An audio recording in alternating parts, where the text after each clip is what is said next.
Bonjour Bandeko Balandia, émission na biso Café Politique. Bote Sikanyoso Oyo, vous se retrouver dans la colonne magazine na biso. Merci beaucoup.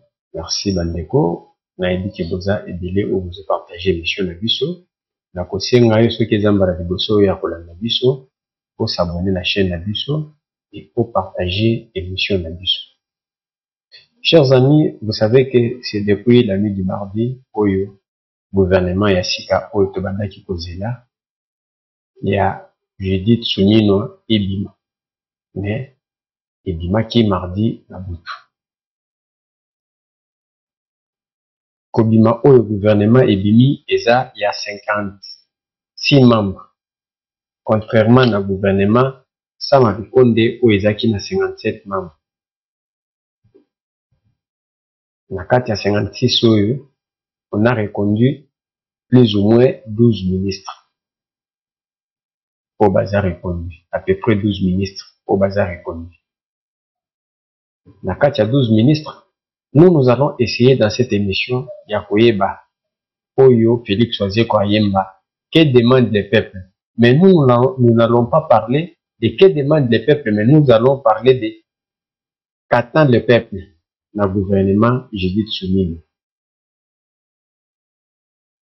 On a reconduit ces 12 ministres.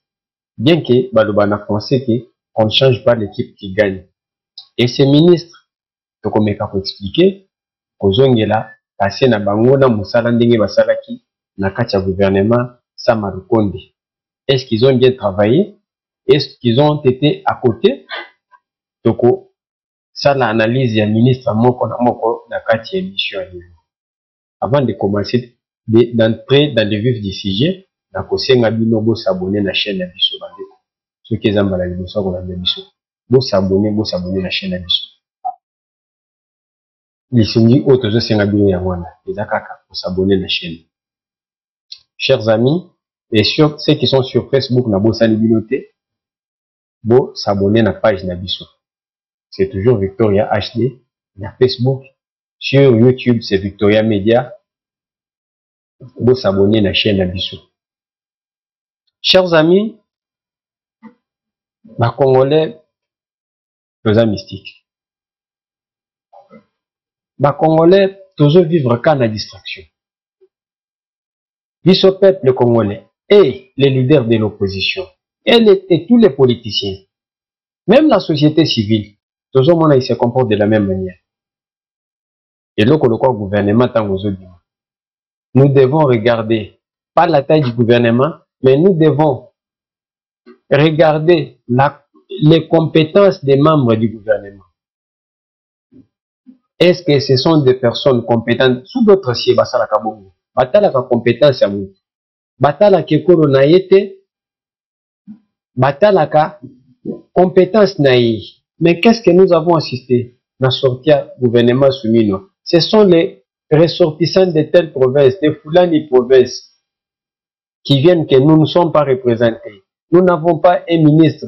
Nous, les ressortissants de la province telle, nous n'avons pas un ministre. Mais je me suis toujours demandé, dans les gouvernements passés, Sama 2, Sama 1, Ilunkamba, Bruno Chibala, Sami Badibanga, Matata Pogno, avant Matata Pogno, Adolphe Muzito, Kizenga, ma gouvernement Nyoswana, ceux qui ont été nommés comme ministres, il y a ma province, pour Babanda qui représenter ma province. Qu'est-ce qu'ils ont fait pour vos provinces? C'est là où vous devez vous poser des questions. Et ce sont des personnes manipulées, pour Bayaka Kosala ba déclaration sans se gêner. Que nous, ressortissants de telle province, nous n'avons pas un ministre. Le ministre est national. On peut nommer. Toyebi ba ministre, Lelo Jonas Mukamba est élu sénateur d'Équateur, na province ya Équateur, mais originaire du Kasaï oriental. Au Kasaï oriental, nous avons connu le gouverneur Ndebo, qui a été gouverneur là-bas. Atika Kombo na le meilleur gouverneur a dirigé Kasaï oriental. Nous avons connu au niveau de du Nord Kivu, je crois. Konde Villa Kikanda était gouverneur là-bas, je crois. A dirigé. Il y a un gouverneur, je crois, dans le Congo, a dirigé Katanga à l'époque. C'était des meilleurs gouverneurs. On a connu des ministres qui ont laissé leur nom. Mais comment on peut, toutefois, s'auto-télémi, oh, nous n'avons pas été. Et je vis qu'une autre personne sur Facebook a sali, a quelque comptabilisé. Les grands Kassai A35 ministres, le Nord Kivu, 9 ministres, si c'est 12 ministres de telles histoires comme ça. Nathalie Nabi, oh là là là. Nous sommes toujours à l'époque où Tobandakio vit, à l'époque de Pierre Taillé. Yo babimisi gouvernement. Et la première des choses que toi tu dois faire, c'est qu'on soit ba combo ya ba ministre, Wandotala, au combo ba komi. Tuluka. Ça a commencé avec la première ministre, Judith Tuluka. Elle est originaire du Bas-Congo. Les leaders de l'opposition, les politiciens, oh, le Tokuki kopé sa crédibilité. Parce que les médias sont se gêner. Il est du Kassai oriental. C'est un Kassaïen. Azamoulouba. Mais, un leader, je l'ai toujours dit, Manoba Oyozobi Misalelo, et pour rattraper Yolobi. Aujourd'hui, on a Dominique Mounongo, comme la bureau Assemblée nationale. Yemoto Telema Lobaki, Balouba, les Kassaïens sont chez nous. Nous sommes des Katangés. Bazoya, Bazo Bebisa Koutim Nabiso, il faut Bazo n'est pas Nabango, tel Bater employé. Les gens dans la bureau Assemblée nationale. Bazo travaille pour les Katangés ou bien ils travaillent pour les Congo. Voilà des questions qu'on doit se poser. Et surtout ces leaders tribaux.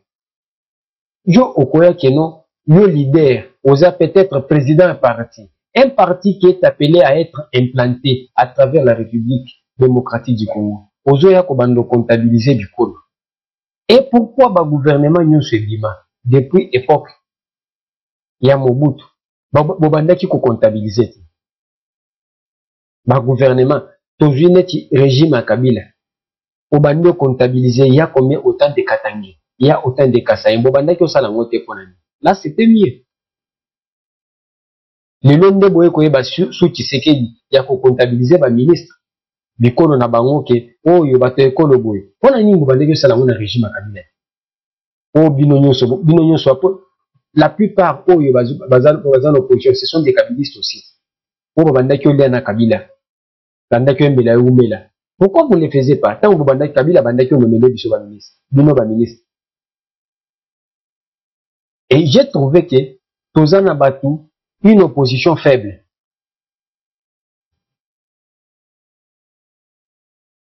Et parmi les réactions Moko et Salinga Nzotomali, et sa réaction à Jonas Chombel, que je respecte beaucoup. Et Nandima Kiteke a kokaki kosa la réaction pour réagir beaucoup. Et j'ai vite compris que c'est une réaction de frustré. Azela qui poste. Peut-être comme on a écouté qui n'a pas qui a commis ma ministre, à Monique comme on a limité, vous allez comprendre que non. Et sa réaction, il y a frustré. Nasenga boyo kaye, après, tu analyser.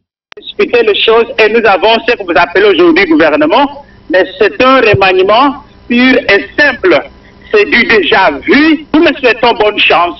Nous voulons le voir à l'œuvre, mais ça reste extrêmement inquiétant. Qu'est-ce qui vous déçoit le plus dans la composition du nouveau gouvernement? Parce qu'on a pris beaucoup de temps pour reprendre les mêmes personnes, alors qu'on les avait à côté. Donc ça suppose qu'il y a un souci qui n'a pas été dit à l'opinion publique. Donc on a fait près de 5 mois pour avoir cette équipe-là. C'est extrêmement inquiétant et on aurait perdu du temps alors qu'on avait les gens à côté de soi. Et qui tenir comme responsable des faits que vous considérez comme déception? Je crois que le chef de l'État est responsable de cette situation parce que c'est lui le garant du bon fonctionnement des institutions. Fallait-il vraiment attendre 5 mois pour avoir les mêmes personnes alors qu'on était avec soi et certaines parmi eux étant en train d'expédier les affaires courantes? Wana eza jeunesse Tchombela. Ce que l'andi réaction naïe, eza que réaction ya mutuaza frustré. Comme je l'ai dit dès le début, on ne change pas l'équipe qui gagne. C'est là où nous allons nous poser. Pour Nakota, là, parmi les 12, Jean-Pierre Bemba, Guy Luando, Moindo Nzangi, Didier Boudimbo, Jean-Pierre Liaou, Jean-Lichia Boussa, Irène Sambo, Julien Paloukou, Aimé Boji Sankara, Patrick Mouyaya, Dr Roger Kamba et Gilbert Kabanda. Bato o baza retenu na gouvernement. Toko banda kota la moko na moko pour analyser. C'est là où je vous ai toujours invité. Ya kolanda mission na ngai, kolanda banalise na ngai. Po nazalaka muto na kenaka na sensation te. Nasalaka banalise o esali keno ekoki komema mboka likolo.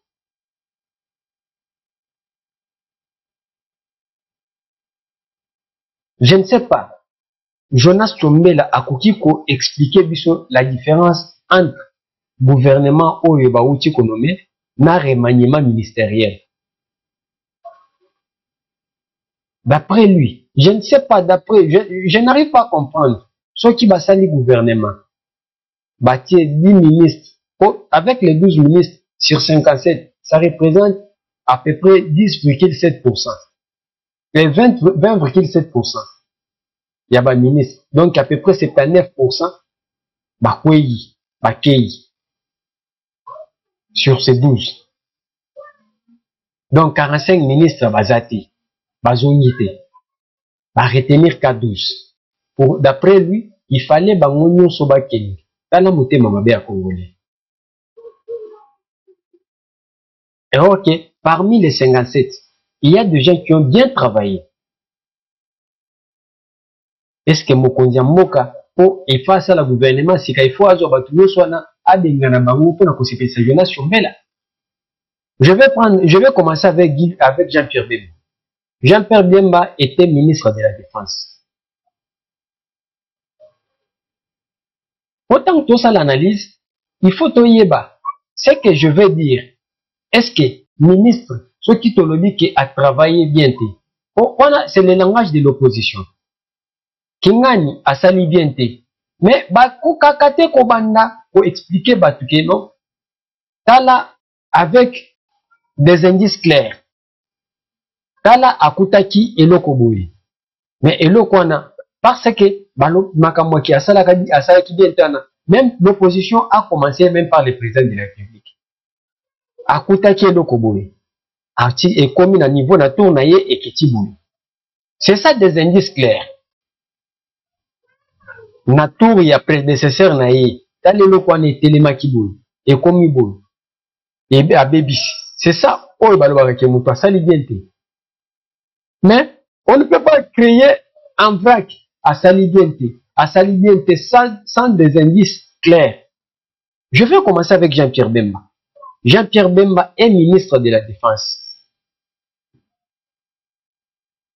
Pour tout ça la confusion entre un ministre de la Défense et un chef d'état-major. Batebele va ça la confusion. Dans un petit exemple, ministre de la Défense, azaloko ministre, donc azaloko ministre à sport. Ministre à sport, aza yemutu aza na gestion ya ba club ya football, karaté, ainsi de suite. Mais eza directement na maboko na été. Eza na maboko ye azo gérer aza ministre à sport. Lui c'est pour l'administration. Mais sotoke na FECOFA, toza na haute bengi FECOFA, Fédération Congolaise de Football et Association. Toza na coach ya équipe nationale ou sélectionneur à équipe nationale. Ceux qui équipe nationale les obéta, moto a sélectionné kaba joueur ou bakoya kobeta l'équipe nationale, c'est les coachs. C'est les sélectionneurs. Ce n'est pas les ministres. Si tu as un résultat que tu poli, tu as gagné, c'est les sélectionneurs qui ont fait la plan na yebu pa ndengeni na kobeta na terrain. Et ça ndenge moko na ministre sport et ministre de la défense. Il est le ministre, il s'occupe de l'administration. Na makambo etali armée, toza na chef d'état-major général, neti ndenge toza na kana biso ndenge toza na bitumba na est, toza na ba chef des commandants des opérations. Mais il faut voir que bitumba o toza na ngo. À l'époque, il y a Joseph Kabila. M23 ou Naba CNDP, ils ont pris le Nord Kivu dans 2 semaines. Mais les autres ont 2 ans en dam. Bazo koka ozo 3 territoires. Masisi, Niragongo, na Ruchuru. Bazo koka 3 territoires. Mais quand vous évaluez que chef d'état-major Jean-Pierre Bemba a quitté, il faut nous donner des indices clairs que Tala a commis, a quitté. Je ne suis pas son porte-parole, mais je suis en train d'analyser. Jean-Pierre Bemba a quitté. Botali Sibisoke, Tala na défense na biso, eza pété, ezo kokate. Au moment où nous voyons, les lots commis na usine na Likasi, il y a production. Il y a des munitions, na rassemblage, il y a des armes. C'est un processus. Et banda na Gilbert Kabanda. Tozana, bien que mutu o bazongisi maître Guy Mwadianvita na défense, je ne suis pas convaincu. Na place au bazongisi, il fallait peut-être bazoyer yakendena. Recherche scientifique, bazwa Gilbert Kabanda azonga na défense. Pour les lots onyo sotozo mona chaba drone ba matériel militaire na onyo sotoza na ngona niveau ya est. C'est lui ça commence avec lui. Réforme et armée et banda na yi. C'est que beaucoup de gens ne savent pas. Mais bato bazo mona ka sur terrain tozo bunda bitumba na bunaka na ni. Mais ba yebite que no avant résultat au tozo que no tozo zo lelo. Eza grâce à papa wana. Motabanda ba réforme wana. Guy Mwadianvita, c'est un juriste, mais côté bâtier, bonne chance. Mais moi, je ne suis pas convaincu. Il fallait permettre bango bongo. Toye kokende na Moïndo Nzangi. Moïndo Nzangi était ministre. Il y a enseignement supérieur. Boyebi na mboko yu. Il y avait des menaces de grève à gauche, à droite et à professeurs à l'université. Bola la bola mukaboye, nous, les professeurs d'université, nous à Pékin, nous, bazo, ba menace na ba menace. Mais il est arrivé. Qui a dirigé Ninouana, ba menace sont les diminués. C'est grâce à Moïndo Nzangi qui s'est donné corps et âme pour éradiquer biloko nyonso wana keno ba professeur baza na bonne condition. Le président de la République alobaki keno basomba ba syllabiste. C'est lui qui s'est impliqué pour que na ba université bana basomba université ou ya l'état bana basomba ba syllabiste. Qui appliquait cette politique là? Batongi Ipen ba bâtiment ya sika. Bien que c'est le programme du chef de l'État. Mais le ministre de l'enseignement supérieur, Moïndo Nzangi, était là, c'est donné coréen pour la suivi à Makambouane.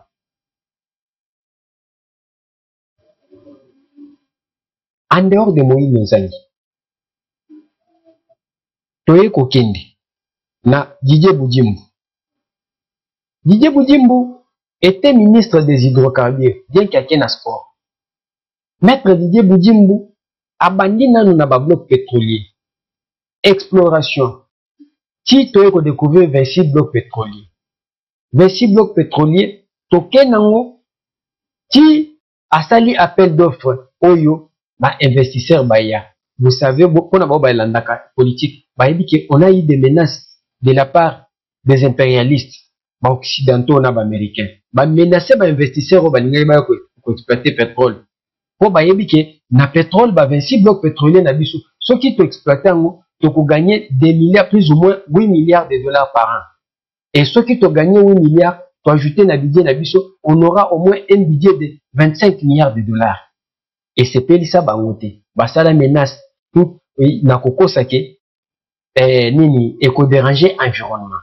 Et c'est grâce à Didier Boudimbo que nous avons connu dans l'exploration que pétrole les ana kingakati. Bloc pétrolier les ana kingakati place Kabila Fanda. C'est Didier Boudimbo.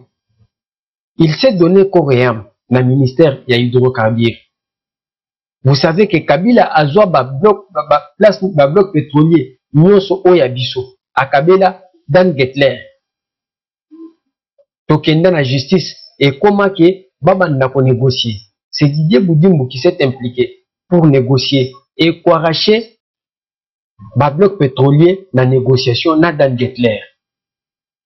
C'est Didier Boudimbo qui s'est impliqué à Kendangola Zonga. Vous savez que le pétrole n'a biso ya Mwanda, ya Perenco. Et ça exploité par l'Angola. Batanyo so Kabila za na pouvoir. Angola bandaki ko exploiter. Sans copier sa biso même 10 francs. C'est Didier Boudimbo qui s'est impliqué pour trouver accord que roi et nani Luanda et Angola abanda copier sa biso pourcentage de pétrole ou ils exploité na Mwanda. C'est grâce à Didier Boudimbo. Nous ne sommes pas limités par là. Didier Boudimbo na mandat naïe comme ministre à hydrocarbures. Il s'est impliqué dans le dossier. Il y a Perenco. Et c'est grâce à Didier Boudimbo et son ministère qu'on a découvert que l'Église catholique, notamment la Sénico, a sorti 2 millions de dollars dans pétrole, dans le Congo. Oyo, balobi que au gouvernement, il a cédé bango. Tu arraché papier wana, contrat wana esila, mbongo bando kota, kozonga na kesa l'État. Oyo isali que parmi makambu oyo Senko alingaka régime à Félix Tshisekedi. Vous savez qu'il y a eu une guerre qui continue jusqu'à présent entre l'Ukraine et la Russie. Nakati ya guerre wana, il y a Russie na Ukraine, il y a eu pénurie de carburant. Ba pays est belé. On a même des images, j'ai déjà organisé une émission. Na plonja, na projeta ba image. En France, même en Europe, carburant est mati. Le lot 1 litre à carburant, dans le niveau de France, à peu près 1,7 €. Ce qui représente 5000, à peu près 5500 francs congolais. Il y a eu un moment où en Europe, on a Batbazo la mukabazo qui est là dans la station service pour nous carburant. En Afrique, en Cameroun, en Mali, Batbazo qui même bazo qui est là dans la station service pour nous carburant. Mais nous n'avons pas connu une pénurie de carburant. À ça là tout carburant et bandaki okoma nengele et le global dans le ministère one.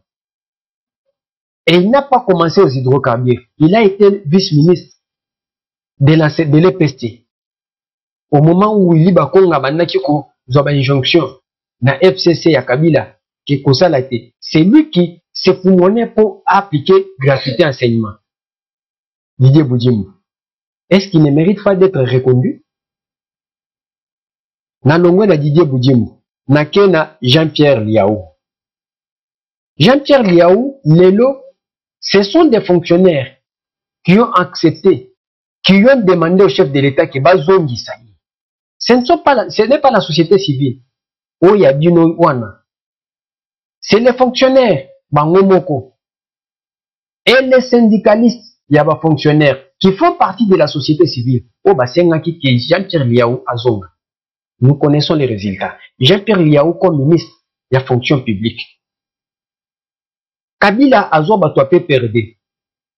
Bakenda Kamisalate. Après ça, bango 3 numéros matricule, 3 numéros matricule. Nous avons vu Jean-Pierre Liaou s'impliquer coréen. On a connu le numéro matricule à Batouane. Moutou fonctionnaire radical. Et ça n'a pas mis sous sa kenda Kamisalate. Afandi na nakume na suka sanza azwakambongo. Il y a 3 numéros matricules. Balongoli ba fictif nyoswan. Batikali ndamu. Il est en train de continuer avec ce travail-là. Et ça n'a pas tumisus oyo. Afanda kanapoto. Azaka fonctionnaire te. Mais azwakambongo. C'est grâce à Jean-Pierre Liaou otoye koyeba bato wana eye kosala ke balongola bango ba eni na régime à Félix Tshisekedi on a donné les numéros matricules à plus ou moins 70 eni nouvelles unités na régime à Kabila batikala kopesa bango babandaki okende musala ya ofeli babandaki osala musala te. C'est sous le régime de Félix Tshisekedi oba dite bapesi bango nyonso ba numéro matricule.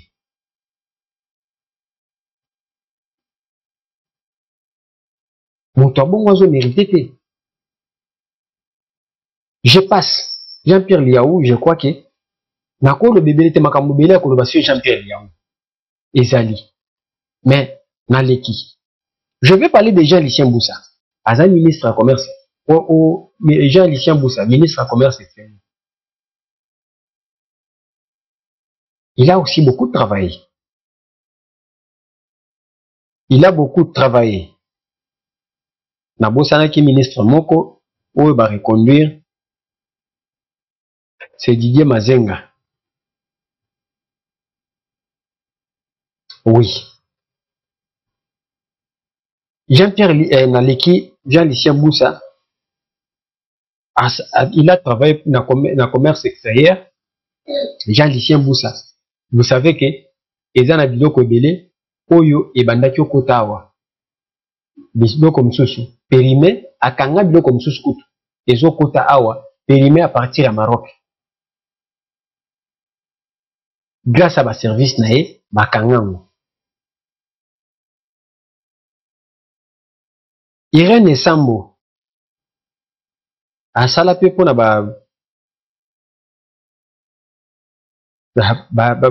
personne vivant avec handicap, hein? Je n'ai pas de précision. Dans l'information, il y a Moussalo Yassal, que je ne peux pas. Dans l'information, il y a Julien Paloukou. As un ministre, il y a industrie. Julien Paloukou, comme ministre industrie, tout ça dans la zone agricole, et zone économique spéciale, où il y a chef de l'État, ou parmi tant d'autres, tout ça dans la zone spéciale économique, il y a Malou, où il y a Bazoussa la Carreau. Va implanter usine à Pepsi, va implanter ba usine Ebele. C'est grâce à lui à travailler au Bilokwana. Usine à Pepsi, na usine à Carreau, na ba usine Moussous au Bazoussa la Fonga.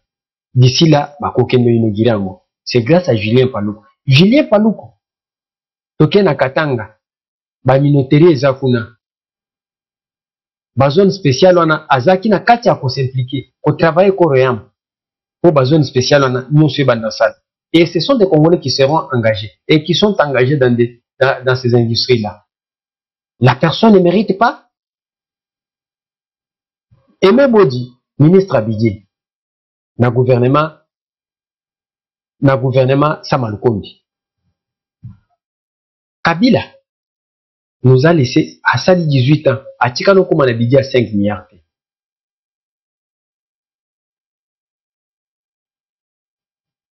Bidye oyo Kabila o babandaki o gérer pas ba ministre na ye. Nyonso baleka na bidye. Est-ce que bandaki ko affecter ngo na ba domaine o esengaki? C'est bidye ces 4 milliards là. Mais le budget que nous avons de 16 milliards, la personne qui élabore le budget c'est Aimé Bodi. Budget o ezo kende na armée le bitumba o ezana ngi na est. Budget ana mutazo élaborer c'est Aimé Bodi. Saka. Yepe ba réclamer ye azonga. Et pas ba fonctionnaire, même il y a ministère à budget. Budget o mongo o et sindi gratuité. PEDEL 145 territoires. Eza yé. Moutambongo zo mérité te azonga. Patrick Mouyaye, ministre de la communication. Bien que RTNC Demezana et Tikala convaincre Nati. Façon na bango ko travailler na façon na bango o musalo basalaka. Je n'ai jamais été convaincu. Parce que je suis du domaine. Mais Mouyaye ya musala o yasali na ministère de la communication avec ses briefings on était informé à tout moment. Même si le président se déplace, c'est Patrick Mouya qui nous informait. Oyo Msalam Soso ORTN Salinga Kassal. Mais Patrick Mouya nous informait. Abanda kopé sa information, collé quand même na cellule de la communication à la présidence. Est-ce qu'il ne mérite pas de revenir? Il fallait tout bâtir. Docteur Roger Kamba, aujourd'hui, on a parlé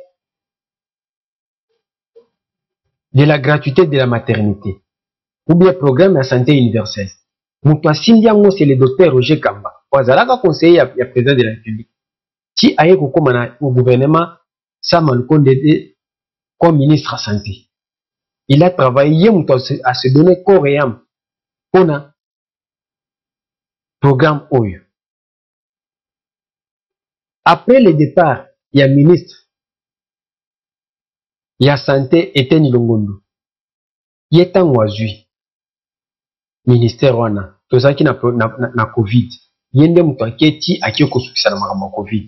Est-ce qu'il ne mérite pas d'être reconduit? Au moment où tu as dit qu'il y a un monde OYO, même à Covid, combien de gens qui en Italie, batu nyonso bakufi ya mikolo ya o baza âgé de 60 à 80 ans, ba nyonso basili. Est-ce que cette personne-là ne mérite pas d'être reconduite? Gilbert Kabanda, ministre de la Recherche scientifique. J'ai travaillé quand j'ai parlé de Gilbert Kabanda comme ministre de la Défense, mais Nassam Alukondede comme ministre de la Recherche scientifique. Je vis que non, à Bengisika Banim, rencontre les Akébélé avec les jeunes chercheurs, mais dans une information ébélée sur ce qu'il a fait. Tozana Didier Mazenga, ministre, qui était ministre de l'intégration régionale. Didier Mazenga, n'a pas réunion au Nyon Suéliki. N'a pas kambozo ya guerre à Est. Abanda ki kokende yende mutwaza ki otamona chef de l'État. Et Christophe Rutundula, bien qu'il n'azole là, papa Christophe Rutundula m'a soumis siété. Akei. Bien mutwabanda ki s'est donné coréen au ministre, il y a intégration régionale. Et là, quoi, Makasi, Isaac Bomoni qui va aussi à l'élection de Tchad. Chez Idriss Déby. Le président de la République était nommé comme facilitateur. Mais comme président de la République, il ne devrait pas se déplacer à tout moment. Pas une occupation. Mais c'est Didier Mazenga où a chargé qui a salam salon. Qu'on négociait, qu'on coûte naba opposant. C'était Didier Mazenga. Si vous avez une élection, vous avez suivi que même le président, dans le discours, il a remercié le président de la République, Félix Tshisekedi, pour son appui. Alors, Batouana, Bazo mérité Kozala reconduit dans le gouvernement. Mais qu'est-ce que nous constatons dans l'opposition? Opposition, au lieu de chercher, qu'est-ce qu'ils vont faire? Ils ont commencé à nous kota la batu oyo baza nommé, baké ko kota photo ya mwana mwasi, ministre de la jeunesse, ba comparer yena ministre na mwana mwasi oyo TikTokeuse, influenceuse oyo zakana TikTok, babiye yo azotika la mutakala.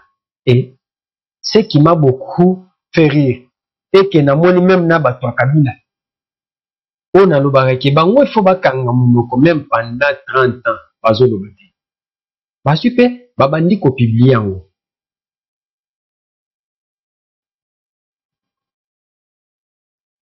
Nazo tuna bino bakabiliste. Tozu photo ya mwana mwasi oyo. Na Olive Lemi, ndenge bozo mona ngomi bali.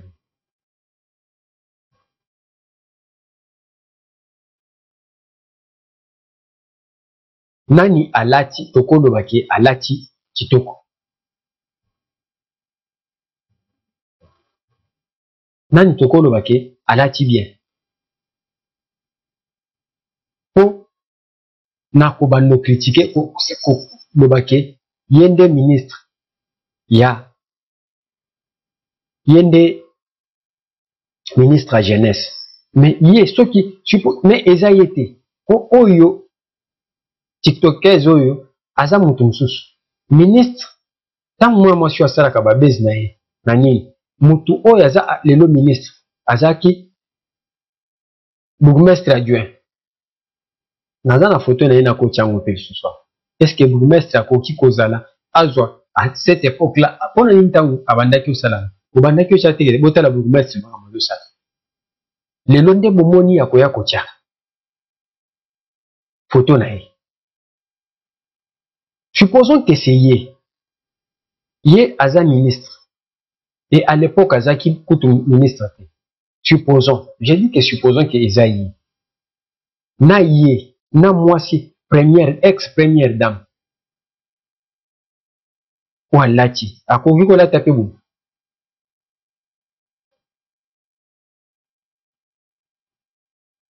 Nous n'avons pas une opposition responsable.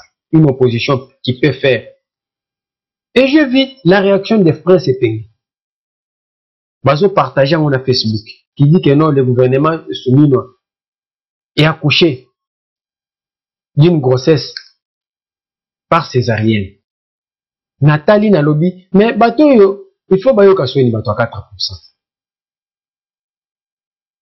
Martin Fayulu tango Félix Tshisekedi azo sala union sacrée a lobby que c'était la deuxième grossesse de Joseph Kabila.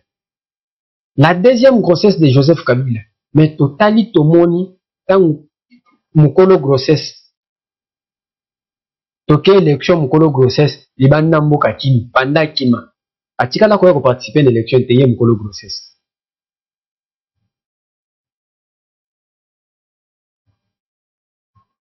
Boyoka soni teke ya makambo bolo baka peuple, mo peuple bazaka pe bazaka mayele makasi. Bazo mona bino tambo bolo bakeno, ezo dongi la bino ke boza mayele. Chaloupa a tiqué la presse Sepeng. Depuis qu'il est mort, ça fait plus ou moins 8 ans. Banda presse Sepeng ou 10 ans. Presse Sepeng a tiqué la na partie. A tiqué la qu'on implanté même na 3 provinces. Même na 3 communes à Kinshasa ba yebi amote. Atamboula kangoka na saki.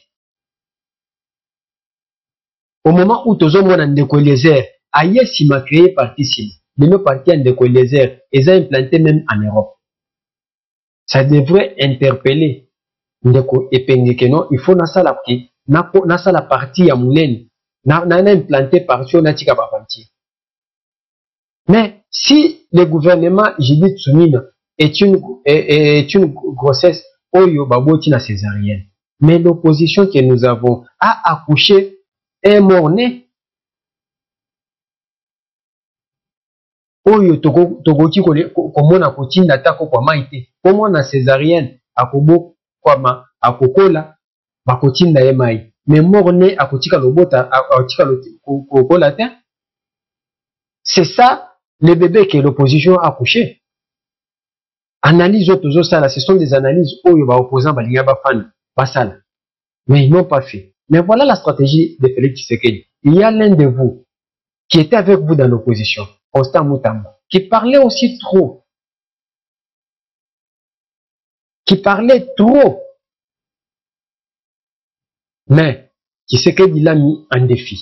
Mbo cannabis à la sérieuse. Toko senga na parquet na biso ezala opérationnel et non ba théâtre. Cette fois-ci to sengi na gouverne na mokonzi ya mboka ati la biso ministre à justice moko vertébré oya ko simba ba magistrat boy parti ba na place na bango basala musala na bango. C'est pourquoi il faut des réformes judiciaires courageuses. Opposition républicaine et ko senga ko plaider pour na ba réforme judiciaire courageuse. Na boende to proposer à nos gens. Création ya parquet financier. Ezalate mélanger na parquet oyo ezalaka wana pona kokotande na ba conflit parcellaire. Soki bayoki que non problème oyo ya conflit parcellaire ya na Gombe. Wana mona ba munyoso bakomi misubo le roi ba ibu. Mais loko ya sérieux oyo tango ba ko détourner mbongo ya mboka mbongo oyo esengela kiko et demboka mbongo oyo. Il fallait aider la population. Bazozo bambongo wana baoki misango na ba paradis fiscaux. Wana Constant Mutamba. Makambo nyonso abandaki koloba. Félix Tshisekedi atiaka bango ka na défi. Atie na défi po amona ndenge azosala mosala makambo wana aplike yango. Atiaka bango na défi. Boyebi ke Kabulo mwana Kabulo na micro abandaki ko critiquer ba ministre, abandaki ko critiquer ba fédération. Batie ministre. Posa na résultat na ye. Aujourd'hui, le président de la République a tiré constamment un défi. Total à l'accès makamyo sur l'autre. Tango kobima po atia les sous mon côté. Moi, je demande au président de la République, na gouvernement oyo, à s'initier bango acte d'engagement, acte de performance, jusqu'au 30 juin 2025. Total à Ningazosa, ceux qui m'ont atteindre mon objectif en 2025, remaniement, bakei. C'est comme ça avec des Congolais. Même de Obomoni à Jonas Tchombela, Makele les Beleux, c'est pour un poste. Ceux qui ont eu poste, Makele les Sili. Sala Moussala et Sala Kate. Bomoni, Oyo Nani, Christian Mondo, Azongeli Makele Makele. Mais il était ministre ici, il y a plein. Atikala Rosale Loko mon côté. Mais il a quitté Azongeli Makele. Batuyon Soyo, Bazo Lukaba Post. Chers amis, nous sommes arrivés à la fin de notre émission. Kimi Anamabota Nabino, Tokutani Lobi Nakati émission. Ciao, bye.